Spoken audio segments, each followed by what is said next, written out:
Hello students, learner में आपका स्वागत है। मैं श्रीकांत और आज हम डिस्कस करेंगे क्लास 10th का साइंस चैप्टर नंबर 8 और इसमें जो है पढ़ना है जीव जनन कैसे करते हैं। और इसमें हम जानेंगे एमसीक्यू के बारे में, मतलब multiple choice question, objective question इसमें हम डिस्कस करने वाले हैं और इसमें लगभग 25 क्वेश्चन हम डिस्कस करेंगे। और इसी प्रकार से ये हमारा रहेगा पार्ट 1। ये हमारा पार्ट 1 है। लगभग 4 लेक्चर में हम लगभग 100 क्वेश्चन को डिस्कस करेंगे। इसमें हम 25 क्वेश्चन को हम डिस्कस करने वाले हैं।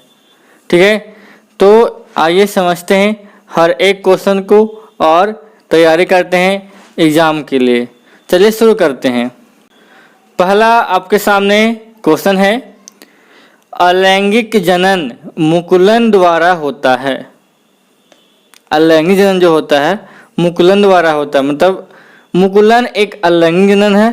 किसके द्वारा होता है? अमीबा के द्वारा, ईस्ट के द्वारा, प्लाज्मोडियम के द्वारा या लिस्मानिया के द्वारा। ये 4 ऑप्शन है, तो इसका जो सही ऑप्शन होगा वो ईस्ट होगा, क्योंकि अमीबा में द्विखंडन होता है, प्लाज्मोडियम और लिस्मानिया में मुकुलन होता नहीं है। तो ईस्ट में क्या होता है? मुकुलन होता है। तो इसमें होता क्या है, इस प्रकार से संरचना होता है, यहाँ से एक उभर जाता है एक प्रकार का संरचना। इस प्रकार से ये जनन करता है, यहाँ पे उभरा हुआ भाग दिखता है, उसी बोलते हैं मुकुलन। समझ में आया? तो ईस्ट में मुकुलन के द्वारा जनन होता है।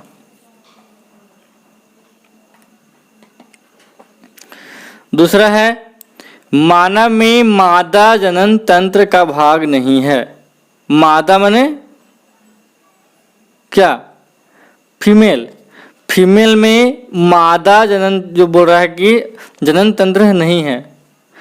तो इसमें ऑप्शन आपके पास है अंडाशय, गर्भाशय, शुक्रवाहिका और डिंबवाहिनी। तो इसमें शुक्रवाहिका होगा, क्योंकि शुक्रवाहिका किस में होता है? नर में होता है कि नहीं? और ए और लास्ट में जो डिंबवाहिनी है ये किसका होता है? मादा का भाग है। तो शुक्रवाहिका इसका सही आंसर होगा। ठीक है। क्वेश्चन नंबर 3, परागकोश में होते हैं। परागकोश में क्या होता है? बाह्यदल होता है कि अंडाशय होता है कि अंडक होता है कि परागकण होता है? तो परागकोश में परागकण होते हैं, सही तरीका है। परागकोश में परागकण होते हैं और ये सब क्या होता है? ये पुष्प के भाग हैं, जो बाहरी भाग हैं, ये परागकण है। परागकोश में परागकण पाए जाते हैं। क्वेश्चन नंबर 4, आलू में कायिक संचरण किसके द्वारा होता है? आलू में मतलब किस प्रकार से जनन होता है, किस प्रकार से? कायिक विधि द्वारा, मतलब उसका मतलब जो आलू होता है, आलू क्या है? जड़ है कि पत्ती है, स्तंभ है, बीज है? तो स्तंभ का मतलब होता है यहाँ पे तना। क्या होता है? तना। तो इसका सही आंसर होगा स्तंभ, क्योंकि आलू पत्ती नहीं है, जड़ नहीं है और नहीं बीज है, तो क्या है? स्तंभ है। तो सही आंसर क्या होगा? स्तंभ या तना। स्तंभ हो या तना दोनों हो सकता है। कहीं कहीं स्तंभ लिखा रहेगा और कहीं कहीं तना। ठीक है। क्वेश्चन नंबर 5, ब्रायोफिलम के पौधे में कायिक जनन किसके द्वारा होता है? ब्रायोफिलम एक पत्ता है और उसमें जो जनन होता है वो किसके द्वारा होता है? तो बोल रहा है पत्ती का मुकुलन या अपस्थानिक मुकुलन या जड़ या स्तंभ के द्वारा। तो इसमें सही ऑप्शन होगा पत्ती का मुकुलन। मतलब एक पत्ती होता है ना, पत्ती जब इस प्रकार से पत्ती होता है ना, तो जब गिरता है पत्ती तो इस यहाँ से पौधा उग जाता है इस प्रकार से। ठीक है। तो इसका क्या होता है? उभरा हुआ भाग दिखता है कि नहीं, इस प्रकार से। तो इसका सही आंसर होगा पत्ती का मुकुलन होगा। ठीक है। 6ठा नंबर क्वेश्चन, रोपण विधि में किस भाग से प्ररोह तंत्र बनता है? रोपण विधि में जिस भाग से प्ररोह तंत्र बनता है उसे क्या कहते हैं? तो कलम कहते हैं कि स्कंध कहते हैं कि अध्यभुस्तारी बोलते हैं या दलपुंज बोलते हैं। तो रोपण में क्या करते हैं? कलम का यूज करते हैं। मतलब कोई पौधा होता है उसका काट देते हैं, ठीक है, उसका क्या करते हैं? काट देते हैं। मतलब मान लीजिए ये हमारा पौधा है, ठीक है, तो यहाँ से काट देते हैं और काट के अलग से हम क्या करते हैं? उसका रोप देते हैं भूमि में। तो ये पौधा क्या होता है? एक पौधा के रूप में तैयार हो जाता है। तो इसका सही आंसर क्या होगा? कलम होगा, है ना। आपका क्वेश्चन नंबर 7 है, पराग थैले किन में पाए जाते हैं? पराग थैला किस में पाया जाता है? पुष्पासन में पाया जाता है कि परागकोश में पाया जाता है कि अंडाशय में पाया जाता है कि दलपुंज में पाया जाता है? तो पराग थैला परागकोश में पाया जाता है। पराग थैला के बने परागकण, परागकण होता है, ठीक है। तो परागकण कहाँ पाया जाता है? परागकोश में। और ये पुष्पासन में पुष्प हो जाएगा, ठीक है, अंडाशय में नहीं होगा और नहीं दलपुंज में होगा, ठीक है। क्वेश्चन नंबर 8, एक ही पुष्प के परागकोश से परागकणों का वर्तिकाग्र में स्थानांतरण मतलब पहुंचना क्या कहलाता है? मतलब एक पुष्प है, ठीक है, क्या है? पुष्प है, और इसके जो परागकण है अपने ही पुष्प पर क्या होते हैं? परागकणों का स्थानांतरण होता है अपने ही पुष्प पर, मतलब एक ही पुष्प में। तो क्या कहलाता है? स्वयं परागकण। क्या कहलाता है? मतलब जब परागकण अपने ही पुष्प पर स्थानांतरित हो जाता है तो स्वयं परागकण कहलाता है। और जब एक पुष्प से किसी दूसरे पुष्प तक जाता है परागकण तो पर परागकण कहलाता है। तो अपने ही पुष्प पर जाएगा तो स्व परागकण, ठीक है। क्वेश्चन नंबर 9, मानव मादा में अंडे का निषेचन कहाँ होता है? मानव है जो मानव में अंडे का निषेचन कहाँ होता है?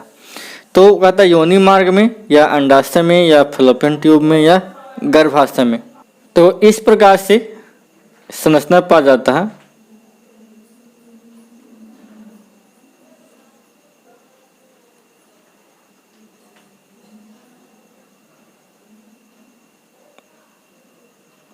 ठीक है, एक गर्भाशय का संरचना है, थोड़ा सा आप समझने का प्रयास कीजिएगा।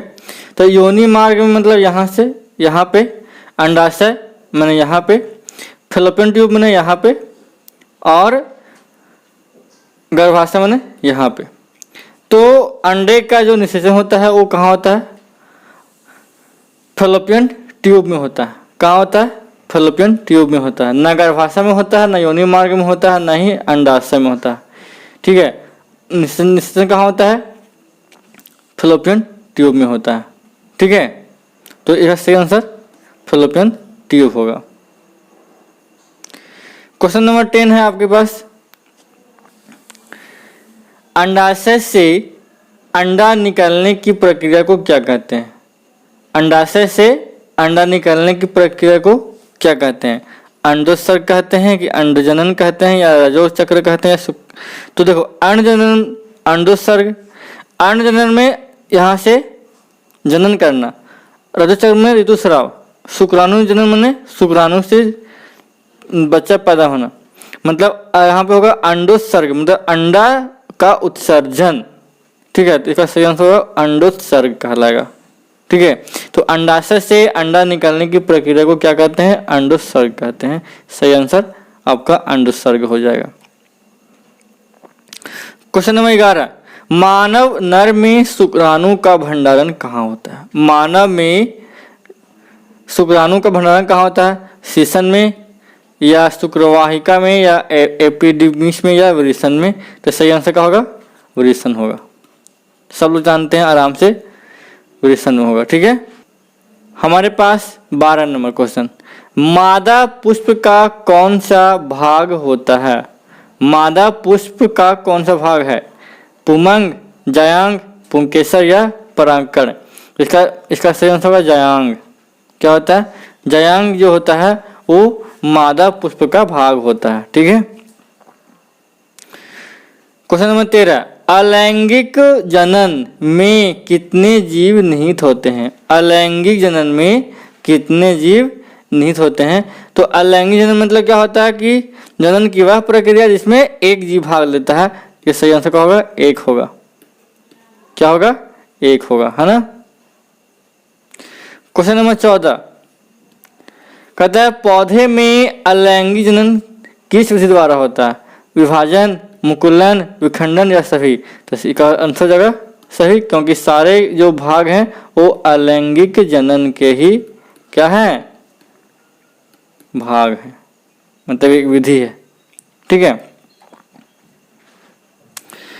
कहता है क्वेश्चन नंबर 15 द्विविभाजन में एक जनक से कितने व्यष्टि बनते हैं? मतलब द्विविभाजन में एक जनक से कितने व्यष्टि बनते हैं? तो 2 बनते हैं। अच्छा, अमीबा है तो अमीबा क्या होता है? यह ऐसे टूटता है और 2 भागों में बढ़ जाता है। कितने भागों में बढ़ जाता है? 2। द्विविभाजन में क्या होता है? एक जनक से 2 जीव बन जाते हैं। ठीक है। हाइड्रा में किस विधि से जनन होता है? हाइड्रा में किस विधि से होता है? तो इसका आंसर होगा मुकुलन। क्या होगा? मुकुलन विधि द्वारा हाइड्रा में जनन होता है। कायिक जनन किस प्रकार होता है? कायिक जनन तो जड़ से भी होता है, तना से भी होता है, पत्ती से होता है। मतलब ये सभी हो जाएगा आंसर। तो ऑप्शन नंबर 4 आपका सही हो जाएगा। ठीक है।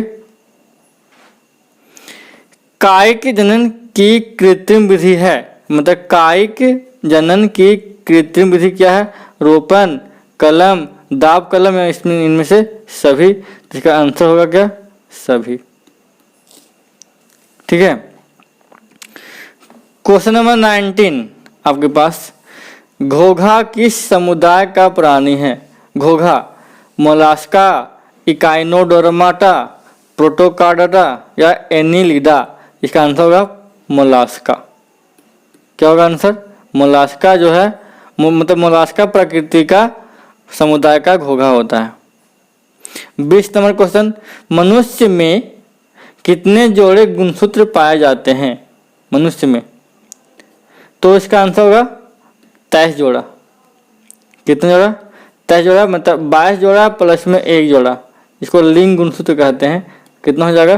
23 पेयर्स गुणसूत्र पाए जाते हैं। 21 हमारे पास है पुष्पी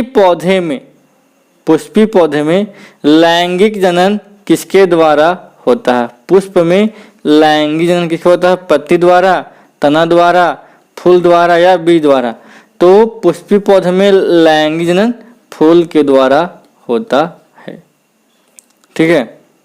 क्वेश्चन नंबर 22 एक लिंगी पादप है। एक लिंगी सरसों, गुड़हल, पपीता या मटर? तो पपीता जो है उसमें एक ही लिंग होते हैं।